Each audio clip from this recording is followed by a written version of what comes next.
Día 6 de lectura El juego del ángel de Carlos Ruiz Zafón, narrado por Marina González Pérez. 8. Años después, al leer la crónica de unos exploradores británicos adentrándose en las tinieblas de un milenario sepulcro egipcio con laberintos y maldiciones incluidos, habría de rememorar aquella primera visita a la casa de la torre de la calle Flanders. El secretario venía pertrechado de un farol de aceite, porque en la casa nunca se había llegado a instalar la luz. El interventor traía un juego de 15 llaves con el que liberar los incontables candados que aseguraban las cadenas. Al abrir el portal, la casa exhaló un aliento putrido, a tumba y humedad. El interventor se echó a toser y el administrador, que había traído su mejor semblante de escepticismo y censura, se colocó un pañuelo en la boca. «Usted primero», invitó. El vestíbulo era una suerte de patio interior al uso de los antiguos palacios de la zona, con un empedrado de grandes losas y una escalinata de piedra que ascendía hasta la puerta principal de la vivienda. Una claraboya de vidrio completamente anegada de excrementos de palomas y gaviotas parpadeaba en lo alto. «No hay ratas», anuncié al penetrar en el edificio. «Alguien debía de tener buen gusto y sentido común», dijo el administrador a mi espalda. Procedimos escaleras arriba hasta el rellano de entrada al piso principal, donde el interventor del banco necesitó 10 minutos para encontrar la llave que encajase en la cerradura. El mecanismo se dio con un quejido que no sonaba a bienvenida. El portón se abrió para desvelar un infinito corredor sembrado de telarañas que ondulaban en la tiniebla. «Madre de Dios», murmuró el administrador. Nadie se atrevió a dar el primer paso, así que una vez más fui yo quien lideró la expedición. El secretario sostenía el farol en alto, observándolo todo con aire compungido. El administrador y el interventor se miraron de un modo indescifrable. Cuando vieron que los estaba observando, el banquero sonrió plácidamente. «Se le quita el polvo y con 4 apaños esto es un palacio», dijo. «Palacio de barba azul», comentó el administrador. «Seamos positivos», enmendó el interventor. «La casa lleva desocupada cierto tiempo y eso siempre supone pequeños desperfectos. Yo apenas les prestaba atención.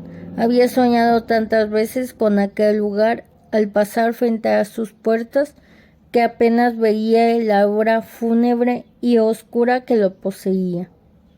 Avancé por el corredor principal, explorando habitaciones y cámaras en las que muebles viejos yacían abandonados bajo una espesa capa de polvo. Sobre una mesa había todavía un mantel deshilachado, un servicio de mesa y una bandeja con frutas y flores petrificadas. Las copas y los cubiertos seguían allí, como si los habitantes de la casa se hubiesen levantado a media cena. Los armarios estaban repletos de ropas raídas, prendas descoloridas y zapatos. Había cajones enteros repletos de fotografías, lentes, plumas y relojes. Retratos velados de polvo nos observaban desde las cómodas. Las camas estaban hechas y cubiertas de un velo blanco que relucía en la penumbra. Un gramófono monumental descansaba sobre una mesa de caoba. Había un disco colocado sobre el que la aguja se había deslizado hasta el final. Soplé la lámina de polvo que lo cubría y el título de la grabación emergió a la vista. El Lacrimosa de W.A. Mozart. «La Sinfónica en casa», dijo el inventor. «¿Qué más se puede pedir?». va a estar usted aquí como un pachá.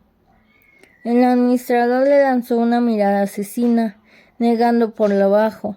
Recorrimos el piso hasta la galería del fondo, donde un juego de café reposaba en la mesa y un libro abierto seguía esperando que alguien pasara página en una butaca. Parece que se hubieran ido de golpe, sin tiempo de llevarse nada, dije.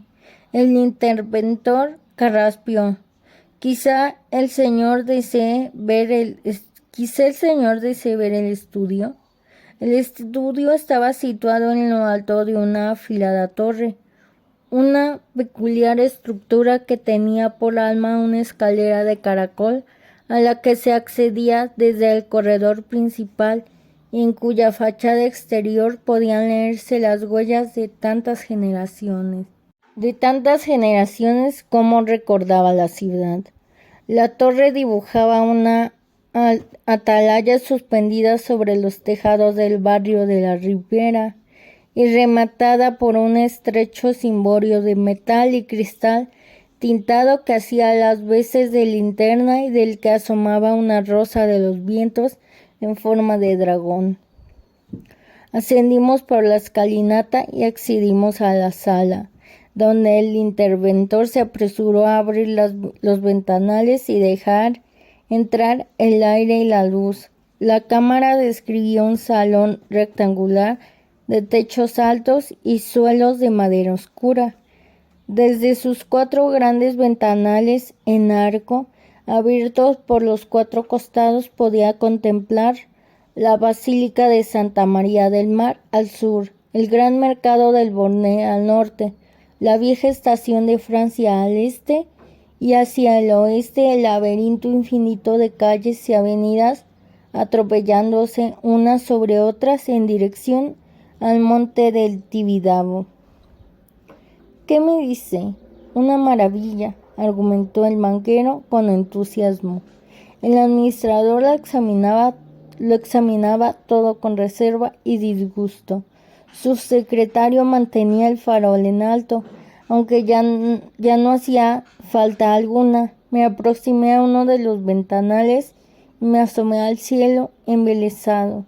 Barcelona entera aparecía a mis pies y quise creer que cuando abriese aquellas mis nuevas ventanas, sus calles me susurrarían historias al anochecer y secretos al oído para que yo los atrapase sobre el papel y se los contase a quien quisiera escucharlos.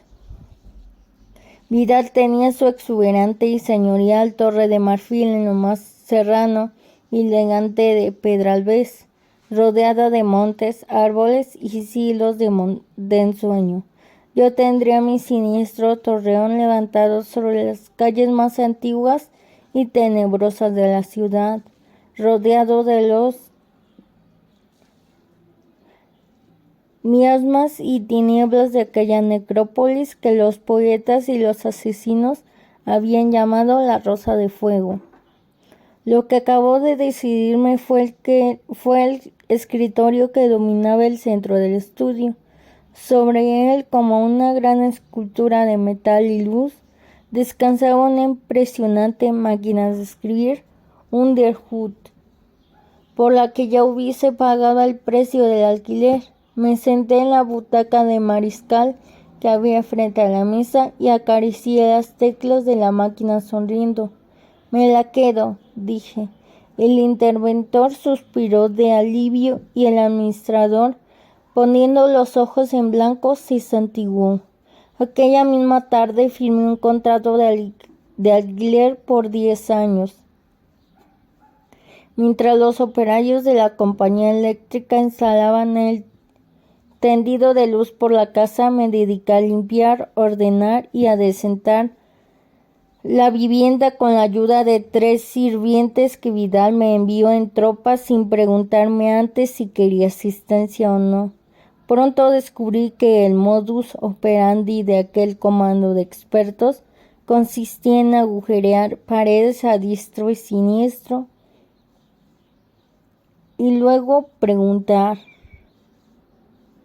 A los 3 días de su desembarco, la casa no tenía ni una sola bombilla en activo, pero cualquiera hubiera dicho que había una infestación de carcomas devoradoras de yeso y minerales nobles. ¿Quiere decir que no habría otra manera de solucionar eso? Preguntaba yo al jefe del batallón, que todo lo arreglaba a martillazos. Otilio, que así se llamaba aquel talento, me mostraba el juego de planos de la casa que me había entregado el administrador junto con las llaves, y argumentaba que la culpa la tenía la casa, que estaba mal construida.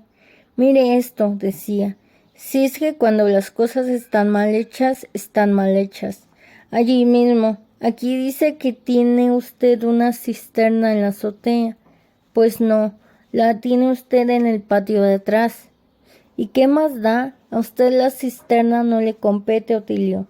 Concéntrese en la cuestión eléctrica. Luz. Ni grifos ni tuberías. Luz. Necesito luz. Si es que todo está relacionado, ¿qué me dice de la galería? Que no tiene luz.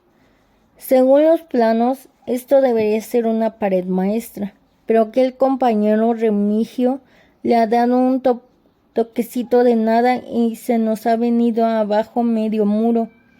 Y de las habitaciones ni le cuento. Según esto, la sala al fondo del pasillo tiene casi 40 metros cuadrados. Ni por asomo. Si llega a 20 me doy con un canto en los dientes.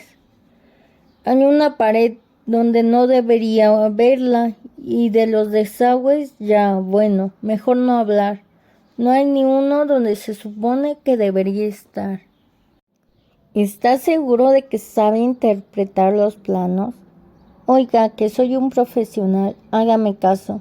Esta casa es un rompecabezas. Aquí ha metido mano todo Dios. Pues va a tener que apañarse con lo que hay. Haga milagros o lo que se le antoje. Pero el viernes quiero las paredes tapadas, pintadas y la luz funcionando. No me meta prisa, que esta es faena de precisión. Hay que actuar con estrategia. ¿Y qué piensan hacer? Por de pronto irnos a desayunar. Pero si acaban de llegar hace media hora. Señor Martín, con esa actitud no llegamos a ninguna parte. El viacrucis de obras y chapuzas se prolongó una semana más de lo previsto, pero incluso con la presencia de Otilio y su escuadrón de portentos haciendo agujeros donde no tocaba y disfrutando de desayunos de 2 horas y media, la ilusión de poder habitar finalmente aquel caserón con el que había soñado durante tanto tiempo me hubiera permitido vivir allí años con velas y lámparas de aceite si era necesario. Tuve la suerte de que el barrio de la Ribera fuera reserva espiritual y material de artesanos de todo tipo, y encontré a tiro de piedra de mi nuevo domicilio a quien me instalara nuevos cerrojos que no parecieran robados de la Bastilla, y apliques y grifería a los usos del siglo XX. La idea de disponer de una línea telefónica no me persuadía, y por lo que había podido escuchar en la radio de Vidal, lo que la prensa del momento llamaba los nuevos medios de comunicación de masas, no me habían tenido en cuenta a la hora de buscar su público. Decidí que la mía sería una existencia de libros y silencio. No me llevé de la pensión más que una muda y aquel estuche que contenía la pistola de mi padre, su único recuerdo. Repartí el resto de mi ropa y mis efectos personales entre los otros realquilados. Si hubiera podido dejar atrás la piel y la memoria, también lo habría hecho. Pasé mi primera noche oficial y electrificada en la casa de la Torre el día que apareció publicada la entrega inaugural de La ciudad de los malditos. La novela era una intriga imaginaria que había tejido en torno al incendio del ensueño en 1903 y a una criatura fantasmal que embrujaba las calles del Raval desde entonces. Antes de que la tinta se secase en aquella primera edición, ya había empezado a trabajar en la segunda novela de la serie. Según mis cálculos y partiendo de la base de 30 días de trabajo, interrumpido por mes, Ignatius B. Sampson debía producir una media de 6,66 páginas de manuscrito allí al día para cumplir los términos del contrato, lo cual era una locura, pero tenía la ventaja de no dejarme mucho tiempo libre para que me diese cuenta. Apenas fui consciente de que con el paso de los días había empezado a consumir más café y cigarrillos que oxígeno. A medida que lo iba envenenando, tenía la impresión de que mi cerebro se iba transformando en una máquina de vapor que nunca llegaba a enfriarse. Ignatius B. Sampson era joven y tenía aguante. Trabajaba toda la noche y caía rendido al amanecer, entregado a extraños sueños en los que las letras en la página atrapada en la máquina de escribir del estudio se desprendían del papel y como arañas de tinta se arrastraban sobre sus manos y su rostro, atravesando la piel y anidando en sus venas hasta cubrir su corazón de negro y nublar sus pupilas en charcos de oscuridad.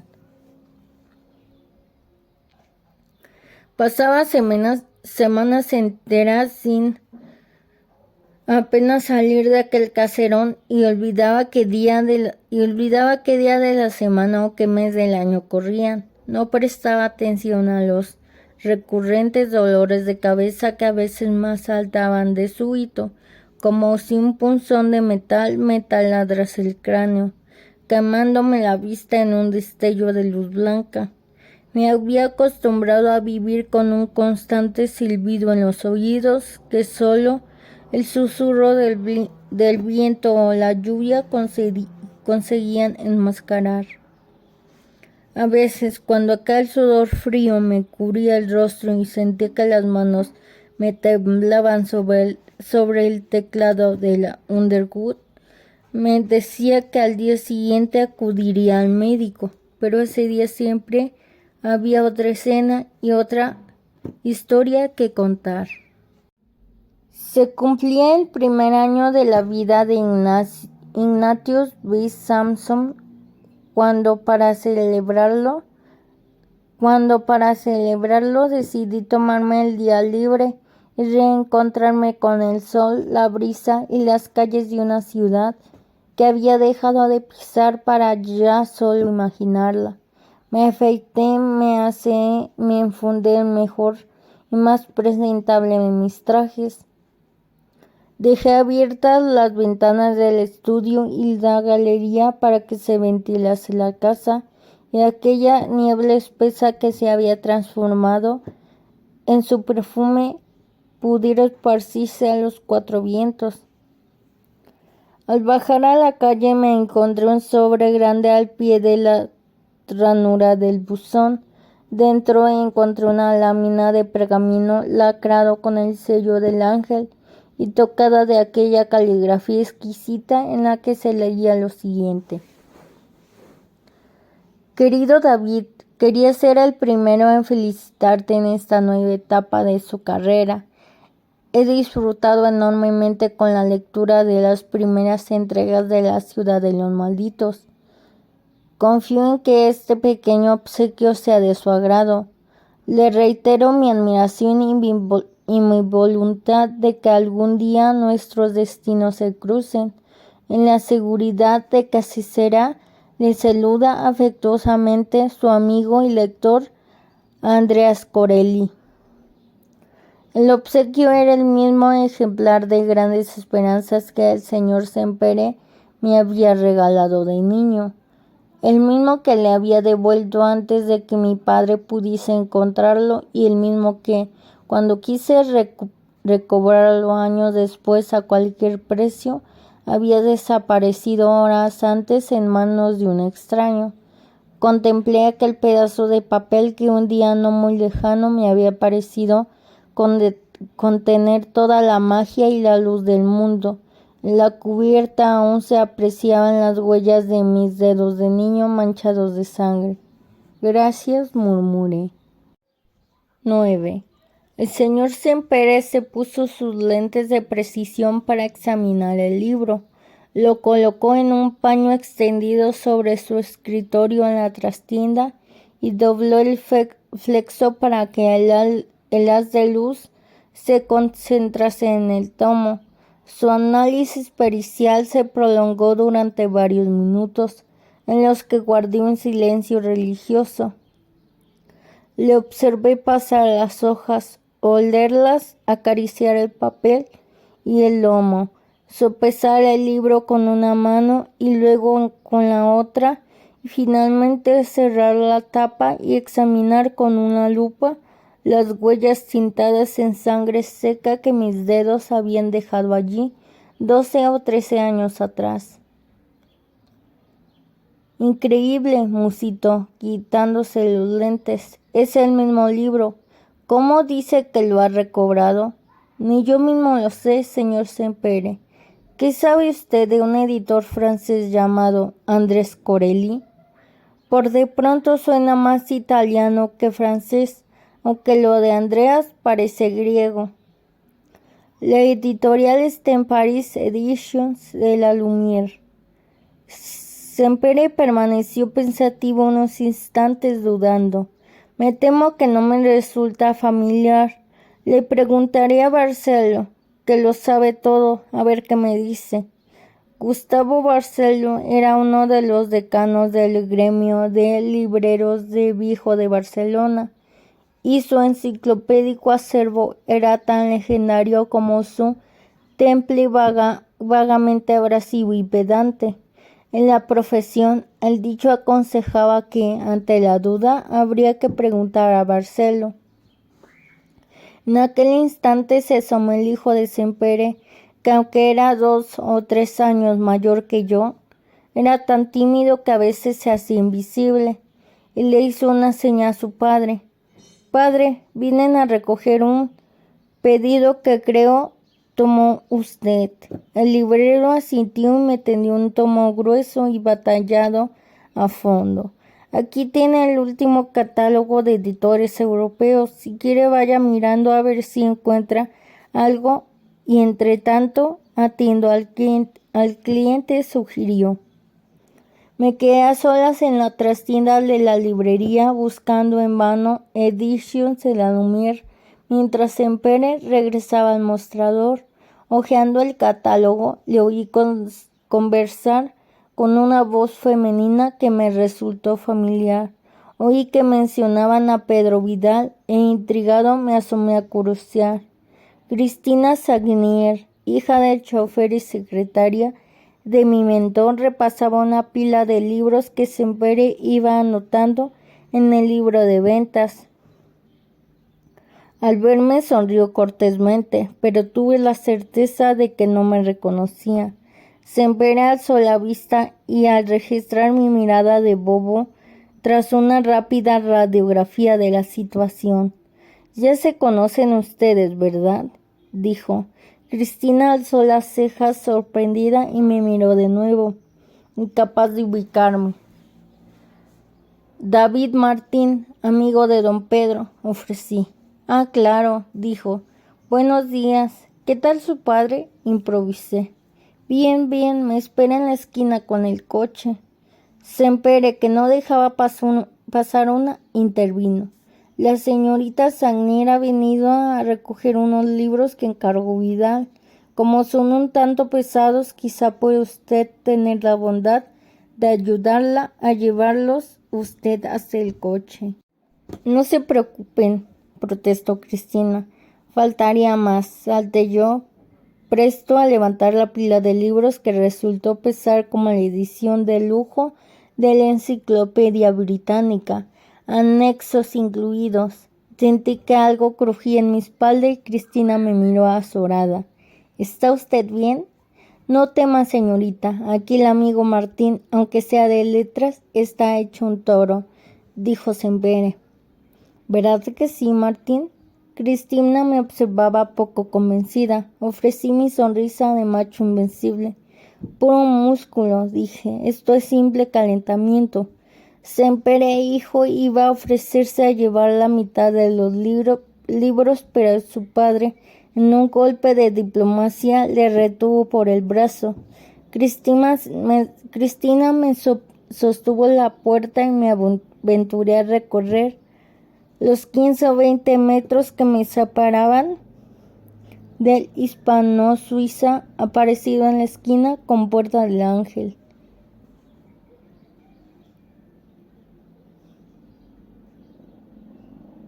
Llegué a duras penas, con los brazos a punto de prender fuego. Manuel, el chofer, me ayudó a descargar los libros y me saludó efusivamente. Qué casualidad verle aquí, señor Martín. Pequeño mundo. Cristina me ofreció una sonrisa leve como agradecimiento y subió al coche. Lamento lo de los libros. No es nada, un poco de ejercicio levanta la moral, aduje, ignorando el nudo de cables que se me había formado en la espalda. Recuerdos a don Pedro. Los vi partir hacia la plaza de Cataluña y cuando me volví, avisté siempre a la puerta de la librería que me miraba con una sonrisa gatuna y me hacía gestos para que me limpiase la baba. Me acerqué hasta él y no pude evitar reírme de mí mismo. Ahora ya conozco su secreto, Martín. Le hacía yo más templado en estas lides. Todo se oxida.